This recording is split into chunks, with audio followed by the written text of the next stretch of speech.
प्रणाम my dear students. बेटा आज से हम टॉपिक शुरू कर रहे हैं आईयूपीएसी नोमेनक्लेचर का। सो आईयूपीएसी की फुल फॉर्म क्या है? International union of pure and applied chemistry. International union of pure and applied chemistry. So बेटा यहाँ पर कुछ रूल्स है, उन रूल्स को फॉलो करते हुए आपको यहाँ पे आईयूपीएसी नेमिंग करनी है ऑर्गेनिक कंपाउंड की।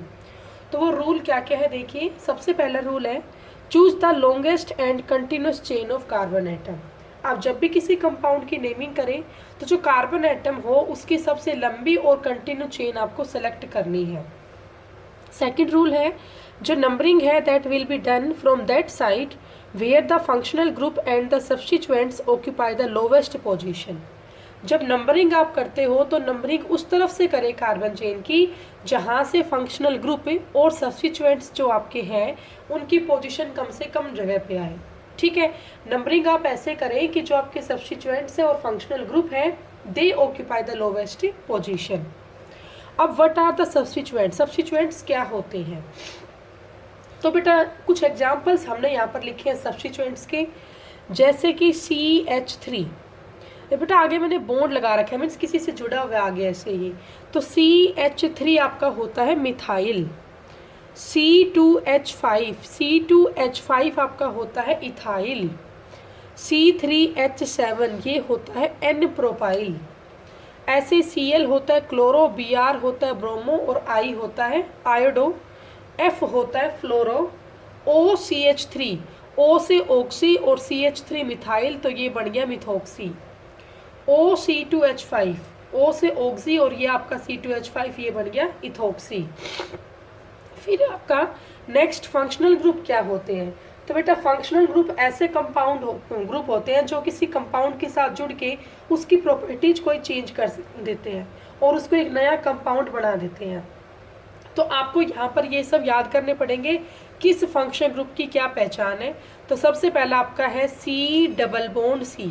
अब तो मैंने साइड में ये क्या कर रखा है, इसका मतलब क्या है कि हर एक कार्बन के यहाँ 4 बॉन्ड हो चुके हैं। इस वाले कार्बन के 4 बॉन्ड हो चुके हैं, 1 2 3 4, इसके 4 है 1 2 3 4। लेकिन कार्बन और कार्बन के बीच का बॉन्ड कैसा है? डबल है, तो इसका नाम है एल्कीन। नेक्स्ट आप देखिए C और C के बीच में कैसा बॉन्ड है? ट्रिपल बॉन्ड है। बिटवीन कार्बन कार्बन कैसा बॉन्ड है? ट्रिपल बॉन्ड है। तो यहाँ सिंगल बॉन्ड ही आएंगे, तो इसका नाम क्या हो गया? एल्काइन। इसका नाम क्या हुआ? एल्काइन हुआ। ऐसे बेटा OH जब ये किसी कंपाउंड से जुड़ जाता है तो वो कंपाउंड क्या बन जाता है? एल्कोहल। OH क्या होता है? एल्कोहल। नेक्स्ट है आपका CHO। इसे कॉमन हम यू भी लिखते हैं CHO। ऐसे लिखो, बात एक ही है। तो CHO होता है एल्डिहाइड। CHO बेटा क्या होता है? एल्डिहाइड होता है। अब बेटा नेक्स्ट ऐसे देखिए आप, ये है RCOR। RCOR होता है कीटोन। क्या होगा ये? कीटोन होगा। जो C डबल बॉन्ड O आपका है ये कीटोन की पहचान होती है। नेक्स्ट है RC डबल बॉन्ड O और OH। बेटा एक कार्बन एटम है, इसकी एक साइड हो डबल बॉन्ड O, एक साइड हो OH और एक साइड हो R ग्रुप, तो इसको हम बोलते हैं कार्बोक्सिलिक एसिड। नेक्स्ट है आपका RC डबल बॉन्ड OR। बेटा इन दोनों में सिर्फ इतना ही फर्क है, यहाँ तो OH है लेकिन यहाँ पे OR है। ये तो है OH बट ये है OR, तो हमने ये लिया RC डबल बॉन्ड OR। इसको हम बोलते हैं एस्टर। ये क्या है बेटा? एस्टर है। एस्टर क्या है? Ester are the sweet smelling compound. Ester are the sweet smelling compound. Next है आपका ईथर। ईथर होता है ROR। ईथर क्या होगा आपका? ROR होगा। ठीक है। नेक्स्ट आपका है एसिड एनहाइड्राइड। ये होता है बेटा देखिए RC double bond O COR, मतलब ये है RCO और इन दोनों को बीच में एक O से कनेक्ट कर रखा है, तो ये आपका हो गया एसिड एनहाइड्राइड। नेक्स्ट है आपका एसिड क्लोराइड।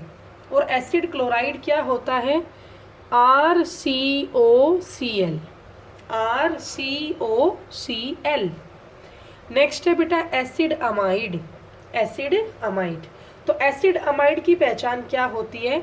RCONH2, RCONH2। अब बेटा अमाइड की कुछ टाइप होती है, primary amide, secondary amide and tertiary amide. तो जो आपका RCONH2 है इसको हम बोलते हैं प्राइमरी अमाइड। ये 1 पे डिग्री जो दिखाते हैं इसका मतलब क्या होता है? प्राइमरी। और बेटा आर का मीनिंग क्या बताया मैंने? एल्काइल ग्रुप है। जैसे पीछे था ना CH3 मिथाइल, C2H5 इथाइल, तो आर आपका क्या होता है? एल्काइल ग्रुप होता है। तो ये बेटा आपका प्राइमरी अमाइड हुआ। अब सेकेंडरी अमाइड क्या होता है? RCONHR। अब ध्यान से देखो इन दोनों में कितना फर्क है। यहाँ N के पास दोनों H ही थी, लेकिन इस केस में क्या है? N के पास एक H है और एक R है, तो ये कैसा अमाइड बन गया? 2 डिग्री का मतलब क्या है? Secondary amide. ये बेटा कैसा अमाइड है? सेकेंडरी अमाइड है। तो अब नेक्स्ट करते हैं टर्शरी अमाइड। टर्शरी में क्या है? देखो फर्स्ट में N के पास 2 H थे, अगले में N के पास एक H हो गया, एक R हो गया, उससे नेक्स्ट में N के पास दोनों ही R है, तो ये आपका अमाइड हो गया टर्शरी। ये बेटा कैसा अमाइड है? आपका टर्शरी अमाइड है। ठीक है, इसके बाद देखिए आगे, जैसे अब हम अमीन्स करना शुरू करें तो पहला है हमारा RNH2। ये कैसा अमीन है? प्राइमरी अमीन है। नेक्स्ट है हमारा R2NH। बेटा यहाँ N के पास एक R था, 2 H थे, तो ये प्राइमरी अमीन था। इस बार N के पास 2 R हो गए और एक H रह गया, तो ये सेकेंडरी अमीन हो गया। और नेक्स्ट है आपका टर्शरी अमीन। ये क्या होता है? N के पास तीनों ही आपके R ग्रुप होंगे। तो ये अमीन 3 टाइप के आपके होते हैं, प्राइमरी अमीन, सेकेंडरी अमीन और टर्शरी अमीन। प्राइमरी अमीन होता है RNH2, सेकेंडरी अमीन होता है R2NH और टर्शरी अमीन होता है R3N। इसके बाद बेटा फोर्थ आप देखिए, और फोर्थ आपका है R4N positive X negative, R4N positive और X नेगेटिव। इसको हम बोलते हैं क्वार्टनरी अमोनियम साल्ट, और क्वार्टनरी को ऐसे लिखते हैं 4 डिग्री से। क्वार्टनरी हम कैसे लिखेंगे? 4 डिग्री से लिखेंगे। तो ये आपका हुआ क्वार्टनरी अमोनियम साल्ट। अब what is functional group? So functional group is the most reactive part of the molecule. Functional group is the most reactive part of the molecule and it determines the chemical properties of an organic compound। बेटा functional group जो आपके हैं ये most reactive part होते हैं किसी भी एक मॉलिक्यूल के, और ये डिटरमाइन करते हैं chemical properties. It determine the chemical properties of an organic compound. ठीक है बेटा, तो ये सब कुछ जनरल बातें थी। ये फंक्शनल ग्रुप आपको सारे लाइन करने पड़ेंगे कि फंक्शनल ग्रुप अल्कोहल की पहचान होती है, OH, एल्डिहाइड की होती है CHO। इस तरह से आपको ये लाइन करने पड़ेंगे। अब आगे देखिए इसके बाद, अब रूल क्या है IUPAC नेम लिखने का? तो बेटा यहाँ मैंने खुद इसको लिखा है। सबसे पहले हम लिखते हैं सेकेंडरी प्रीफिक्स। प्री का मतलब पहले, फिक्स मतलब फिक्स हो जाए। जो चीज़ वर्ड रूट से पहले लग जाए उन्हें बोलते हैं प्रीफिक्स, और जो वर्ड रूट के बाद लगे उन्हें बोलते हैं सफिक्स। बेटा जो वर्ड रूट से पहले लगेगा उसे प्रीफिक्स बोलेंगे, जो बाद में लगेगा उसे सफिक्स बोलेंगे। तो सबसे पहले यहाँ पे सेकेंडरी प्रीफिक्स, फिर आपका प्राइमरी प्रीफिक्स। अब ये एक सीरीज है, इस सीरीज को फॉलो करते हुए ही आपको IUPAC नेमिंग करनी है। तो सबसे पहले क्या आएगा बेटा? सेकेंडरी प्रीफिक्स, उसके बाद आएगा प्राइमरी प्रीफिक्स, देन आपका आएगा वर्ड रूट, फिर आपका आएगा प्राइमरी सफिक्स एंड देन आपका आएगा सेकेंडरी सफिक्स। तो ये आपकी सीरीज है, इस सीरीज के हिसाब से ही आपको नाम लिखना है। तो सबसे पहले क्या है? Secondary prefix. ठीक है, मैंने यहाँ बताया है प्रीफिक्स क्या होता है, which attached prior to the word root. जो वर्ड रूट से पहले लगे, आगे लगे, उसे हम क्या बोलते हैं? प्रीफिक्स बोलते हैं। ओके, अब बेटा आपको ये तो पता होना चाहिए सेकेंडरी प्रीफिक्स में आता कौन है, प्राइमरी प्रीफिक्स में कौन आता है। तो बेटा सेकेंडरी प्रीफिक्स में सारे सब्स्टिट्यूएंट्स आते हैं, सेकेंडरी प्रीफिक्स में सारे सब्स्टिट्यूएंट्स आएंगे। तो बेटा what are the examples of substituents? जैसे आपका ये है CH3, इसको हम बोलते हैं मिथाइल। ये है C2H5, इसे हम बोलते हैं इथाइल। मान लो आपका C3H7 है, तो इसको बोलते हैं N प्रोपाइल। ये आपका क्या है? N प्रोपाइल है।